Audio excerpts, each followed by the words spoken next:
How many of you have been using phones in class, or when you are out with your friends, or even on a date?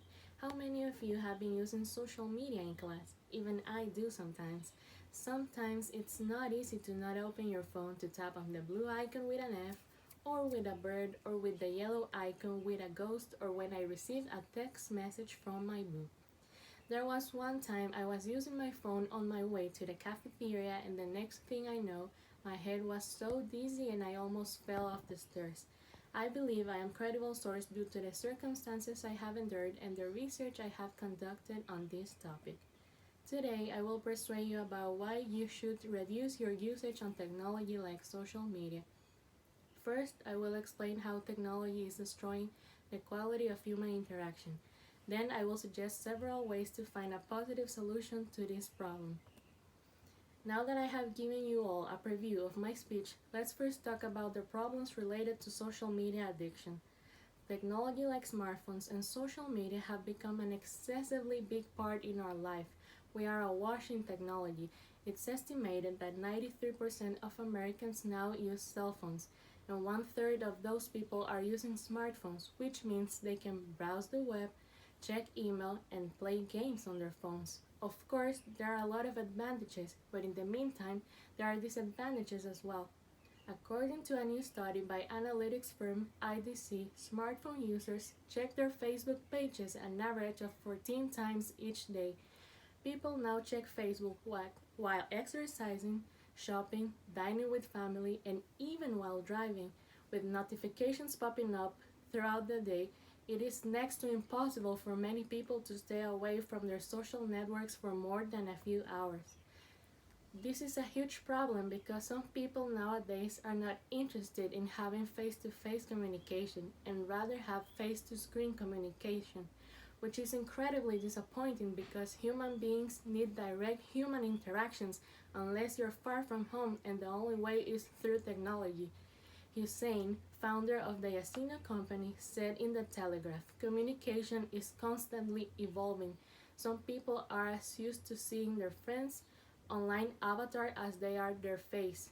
People increasingly prefer quick and frequent engagement with instant updates on news than a prolonged chat, and are also finding new ways to catch up with friends from the comfort of their sofa. A study also found that even when there is an opportunity to see people face to face on weekends, for example, up to 11% of adults still prefer to stay at home and communicate on their devices instead. Another problem for people who are always on their gadgets is that he or she will affect the people around them. Imagine where you are talking to someone face to face and that person starts using their smartphone to chat with other people or surf the web. You don't feel great, right? You're spending time to have a face to face conversation and they decide to not look you in the eye while you talk? That's just rude. Same goes to using our phones in a class. I'm sure the lecturer won't like to see that either. Now that we've heard about the problems, let's discuss some possible solutions. Choose outdoor activities over technology. Limit social media use. Set aside reading time. Create projects for yourself.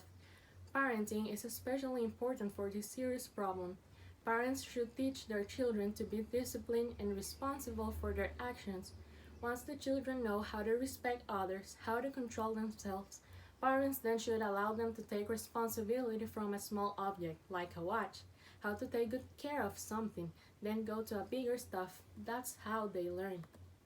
President Barack Obama and his wife Michelle told Barbara Walters in a sit-down interview on ABC that while their oldest daughter Malia has limited access to Facebook, her little sister Sasha isn't old enough for that. The First Lady said, I still am not a big believer in the Facebook for young people, particularly for them, because they are in the public eye. Some of it's stuff they don't need to see and be a part of, so we try to protect them from too much of the public voice. There are some activities that are able to distract us from the internet and social media. This could be sleeping, driving, getting involved in a conversation with others, running a busy schedule, studying, group studying, cleaning your house, working, family or friends gatherings, traveling or having hobbies. Julian Amrei, a psychology expert, states it is hard to change a pattern of repeated behavior that brings certain pleasure. It needs another thing to substitute the pleasure and a strong will within oneself. In other words, when someone attempts to change a positive pattern, it needs a recondition. We just discussed some solutions. Let us now conclude this speech. Today, I discuss with you all about why we should reduce our usage on technology like social media. I first explained how technology is destroying the quality of human interaction, that it has become an addiction. Then I suggested ways in which we can have a positive solution to this problem.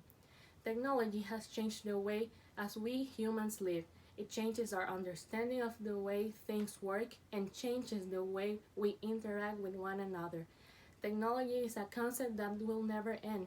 New devices, new features will keep on coming, and if we use it right, it will bring a lot of benefits for us.